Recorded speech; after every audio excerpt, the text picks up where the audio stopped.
একজন হাজারো যদি চেষ্টা করে যে আমি গুনাহ থেকে বাঁচবো, যদি আল্লাহ না বাঁচায় বাঁচবে না। আব্দুল্লাহ আল-আনদালুসি একজন বড় বুজুর্গ ছিলেন, বহুত বড় একজন বুজুর্গ আল্লাহওয়ালা, এবং তৎকালীন সময় বাগদাদে তার হাজার হাজার মুরিদ ছিল এবং তার বিশাল খানকা ছিল। এবং তারই মানে বড় বড় মুরিদানদের মধ্যে হযরত মাওলানা, ওর নাম কি যেন ছিল, হ্যাঁ না জুনায়েদ বাগদাদী। জুনায়েদ বাগদাদীর নাম আমরা শুনিনি না। তো জুনায়েদ বাগদাদীর মতো মানুষ যার মুরিদ, তাহলে পীর সাহেব কেমন কেমন ধরনের মানুষ? জুনায়েদ বাগদাদী রহমতুল্লাহ আলাইহি যার মুরিদ, আর তার পীরের কেমন রেঞ্জ আর কেমন পাওয়ারফুল, চিন্তা করেন। জুলনুন মিসরি, জুনায়েদ বাগদাদী, এরা তো সব যুগের শ্রেষ্ঠ ব্যক্তি, যার কারণে এই মহান ব্যক্তিদের নাম মানুষ জানে। জুনায়েদ বাগদাদী তো তিনি হজে রওনা করছেন, তার সাথে হাজারো মুরিদান আছে। আল্লাহ তাআলা একটা পরীক্ষায় ফেলাই দিচ্ছে। হ্যাঁ, এক খ্রিস্টান পল্লীর মধ্যে যাচ্ছে, দোতলা মসজিদ। এখন এই মসজিদের দোতলায় সিঁড়িতে ওঠার সময় এক খ্রিস্টানের মেয়ের দিকে তার নজর পড়ে গেছে।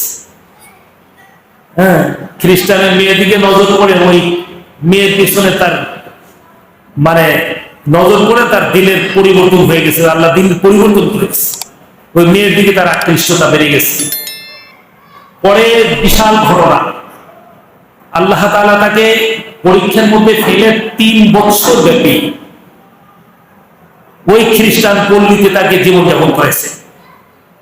এবং ওই মহিলার বিয়ের প্রস্তাবে ওই মহিলার মেয়েটার বাবা তাকে যে শর্ত দিয়েছে সে শর্ত মানতে বাধ্য হয়েছে। শুয়ার চালাইতো, শুয়ার পালতো সে। এই শুয়ারের রাখালগিরি ওই আব্দুল্লাহ আল-আনদালুসিকে আল্লাহ করেছে। শুয়ারের রাখালগিরি, যে একজন বড় বুজুর্গ বাগদাদের, যার মুরিদানি বড় বড় আল্লাহওয়ালা, বড় বড় বুজুর্গ। তো কত মুরিদ কত রকম ভাবে আল্লাহর দরবারে কাঁদতে কাঁদতে কাঁদতে কাঁদতে জুনায়েদ বাগদাদী রহমতুল্লাহ আলাইহি একবার তার দেখতে গেছে। যায় দেখে যে শুয়ারের পাল সামনে চলতেছে, আর শুয়ার চড়ানোর জন্য যে লাঠি বেশ সে ব্যবহার করে লাঠি ভর দিয়ে লাঠি পিছনে পিঠের সাথে বাজায় দিয়ে সে দাঁড়ায় আছে। চিন্তা করেন কেমন অবস্থা।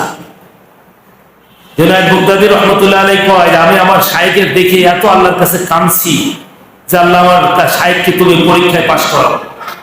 তো শাইখের কাছে যায় বলছে যে হযরত, আমরা তো আপনাকে নিতে আসছি। তো কয় যে আমাকে তো আল্লাহ তাআলা পরীক্ষায় ফেলছে। আল্লাহ তাআলা আমার শুধু খালি তার দিলের মধ্যে থেকে একটু কিবির আসছে। এই যে আব্দুল্লাহ আল-আনদালুসি রহমতুল্লাহ আলাইহি পরে আল্লাহর কাছে মুরিদানরা দোয়া করছে, শাহ আল্লাহর কাছে দোয়া করছে, আল্লাহ তাআলা পরে তার জ্ঞান ফিরে দিয়েছে। পরে আবার সেই পথে সঠিক পথে ফিরে আসছে। ফিরে আসার পরে তার বুজুর্গানে কেরাম বড় বড় মুরিদানরা বলছে যে হযরত আপনার এই অবস্থা হলো কেন? আপনি তো হজে সফর করুন, হজে রওনা করছিলেন। এই হজের সফরে যায় এই খ্রিস্টান পল্লীতে যে আপনার মেয়ের দিকে একটা তাকালেন, আপনার ইমানের অবস্থা এরকম হয়ে গেল। বা দেখো, আমি যখন ওই মেয়েটার দিকে তাকাইছি তখন আমার ভিতরে একটা কিবির আসছিল যে হায় রে সর্বনাশ, এই খ্রিস্টানের ঘরে আমরা এত সুন্দর মেয়ে দান করছেন। খ্রিস্টান আল্লাহ তাআলা যারা শিরিক করে, আল্লাহর সঙ্গে যারা শিরিক করে, আল্লাহর যারা দুশমন, এই ঘরে আমরা এত সুন্দর একটা মেয়ে বিচারিটা শুয়ার চড়ায়। আর এই শুয়ারও কি মানুষ চড়াইতে পারে? আর শুয়ার চড়ানো ঘরে শুয়ারের রাখালগিরি আর শুয়ার পালকের ঘরে এত সুন্দর মেয়ে তুমি আল্লাহ দিচ্ছ। তো এই যে আমার একটা মধ্যে একটা তাকাব্বুরি বরত্ব, যে আমি বড় ইমানদার, আমি বড় আল্লাহওয়ালা, আমি বড় শায়েখ বাগদাদের একজন পীর, আর এই খ্রিস্টান পল্লীর মধ্যে এরা কি করে? এরা তোমার কত লাফালাফি করতেছে। আল্লাহ তাআলা আব্দুল্লাহ আল-আনদালুসি থেকে মানে তিনি বলতেছে যে আমার সিনা থেকে যেন একটা নূর উঠে চলে গেল আসমানের দিকে। তারপর থেকে আর আমি জানি না কি হয়েছে। মানে এই জন্য আল্লাহ তাআলাই মানুষের নেক আমল করার তৌফিক যদি আল্লাহ না দেয় তাহলে বান্দা করতে পারে না। আর গুনাহ থেকেও যদি কেউ বাঁচতে চায়, যদি আল্লাহ না বাঁচায় তাহলে বাঁচতে পারে না।